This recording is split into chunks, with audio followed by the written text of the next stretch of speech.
With what we're learning tonight. Sky 5 was overhead this morning as federal agents entered Jake Paul's Calabasas home located in... Things are heating up again around Jake Paul, and this time, it feels heavier than the usual online chatter. Rumors are swirling, claiming some of his biggest fights, including the Netflix showdown with Anthony Joshua, may have been planned in advance. To be clear, none of this has been proven, but the rumors spread fast, with some corners of social media even hinting at potential legal trouble involving Jake and his brother. Promoters and boxing officials have already pushed back, reminding everyone that Jake Paul's California mansion has been raided by the FBI, multiple news organizations report. You can see in this aerial footage agents in uniform outside. Boxing professional fights carries serious legal consequences.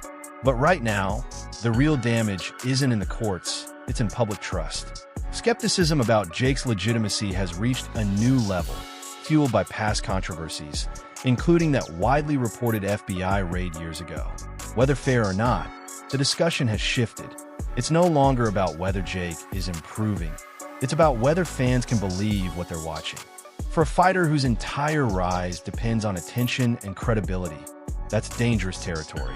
The question isn't just about one fight or one rumor. It's whether this cloud will slow him down or derail one of boxing's most talked about runs. Number of people, one who claims to be a lawyer himself online. I don't remember the name or the handle, but it was something that had like 200,000 likes. And basically this post said there was an agreement for AJ not to knock out Jake, but AJ disregarded the agreement and decided to not get his payday, but knock out Jake Paul. So it's pretty. For years, analysts, former fighters, and promoters have been skeptical of Jake Paul. This isn't a sudden reaction. Critics point to patterns they find questionable.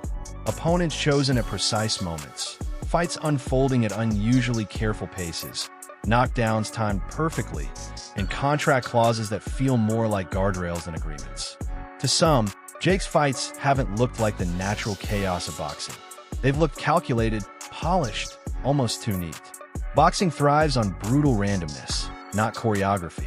When watch it and you can go, well, I get the gist of it. Why have you got to turn it into 10 episodes? Because I'm dying with boredom after episode. Are you telling me that Netflix probably emphasised, listen, guys, keep this as long as you can? Anthony Joshua didn't step, irrespective. I sat to all these guys, whether it be Spencer or Paul Smith, talking about the fact that Jake Paul couldn't run, didn't have the footwork to be able to move around the ring and get away from Anthony Joshua. And irrespective of the fact that he proved he can run, I mean, we knew he could run because he's got legs. But the fact of the matter is, Anthony Joshua, as an elite fighter, and all this ring rust cobblers, he's not the Tin Man from The Wizard of Oz. He was fighting against a YouTuber who hasn't got any level about him. So with due respect to the situation, Anthony Joshua didn't throw any meaningful punches. Even the punch that he knocked him out was an arm punch. And you look at the reality and you think to yourself, Anthony Joshua knew what he was in with. He's been broken into America now as a media star alongside being a boxer. Netflix have got some wonderful content and Jake Paul runs around doing what Jake Paul does. So everybody wins. And only the people that don't win are the people that go, well, look at it. And even the people that think Anthony Joshua is a busted flush now go, well, that proves the point. Well, maybe it gets him a fight against Fabio Wardley, because maybe it lures Fabio Wardley into the thinking that actually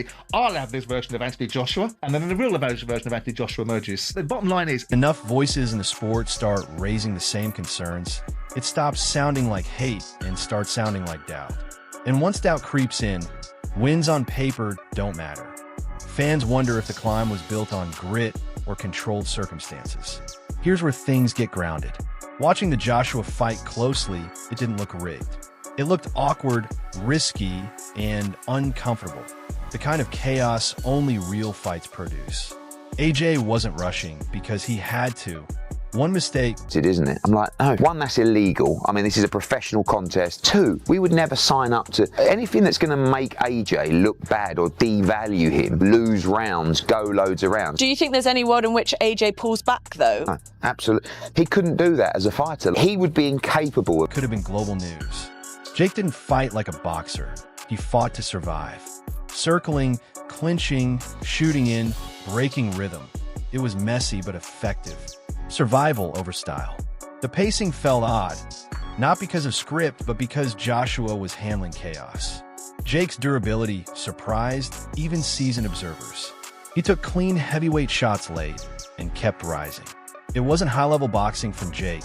It was panic management and survival. Joshua stayed patient, Let fatigue work and finish the fight the right way. The lesson? Pressure makes fights messy, and fast knockouts don't always equal skill. To Tommy Fury, and that's the one everyone keeps on. Do you think he's improved much since Tommy Fury? Yeah, but do I think he's improved enough to be competitive? Unless I close my eyes and Josh is completely shot to bits, no. Yeah, and so is the potential that Jake Paul, like, I know you keep saying no, I know you're right, but is there a world in which you see Jake Paul come on, stop. landing a shot and doing it? Of course he can land a shot. No, landing a shot and doing something. No. As soon as he feels the first jab, he's going to be like, what the f*** have I signed up to? Yeah, lovely. Well, at least you're on the same page as me. He's just going to touch him the first time. But the first jab, he's going to go, what the f*** was that? It's a pair of 10-ounce grandson. Could you imagine when it lands? 10 ounce. I know, 10 ounce. That's what we wore. You're a big lump anyway. A jab with 10-ounce gloves on hurts. Yeah. I don't think the fight was rigged. Joshua had a lot to lose. A reckless move early could have been the most embarrassing upset in history. Jake didn't fight like a traditional boxer. He fought to avoid getting caught clean. From Duke McKenzie's perspective, the early rounds were survival mode. Clinching, running, dodging, it wasn't cleverness, it was strategy for survival. AJ wasn't threatened for a single second, and that's the reality. To lose a point or some kind of warning, he was doing double leg takedowns the entire fight. He wasn't throwing punches, he was running and circling, and then the second Anthony Joshua got close to him, he would shoot in on him with a double leg. Okay, now, sure, that works for an MMA fight. It was a nice example of how you can get by a boxer's punches numerous times. It also exhausted him. He must have shot in at least, no joke, 30 or 35 times in that fight, which is just absurd. And again, I think that's what threw off the pacing of the fight and made Anthony Joshua look a little bit awkward in the early rounds because he was keeping distance. He didn't want to get caught with that overhand right. And then as he stepped in, every time he closed the gap, Jake Paul would just shoot in and get into tight range, like clinch range.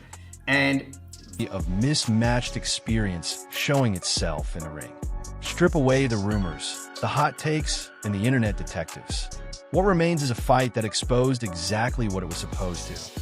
Jake Paul survived longer than expected, but didn't belong at that level. Joshua didn't chase spectacle. He handled business, rebuilt confidence, and reminded everyone that heavyweight boxing isn't a game. Joshua's case then, why did it take 8 rounds? 6 rounds. Why did it take 6 rounds for him to get Jake Paul out of there? But as I stated before quite clearly, it's hard to take somebody out when they won't cooperate.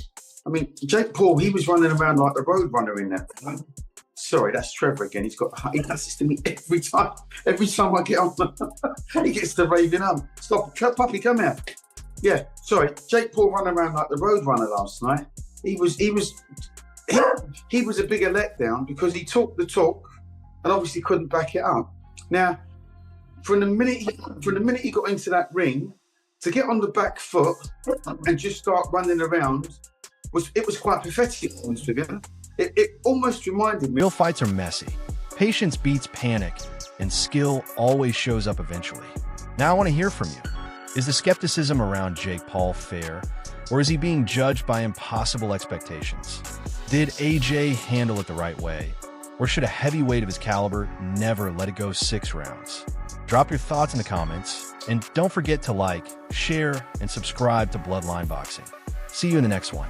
A pathetic performance from Jake Paul, given he kept talking the talk, beating his chest, screaming at everyone, trying to convince everybody that he could somehow win this fight. But that was never going to happen.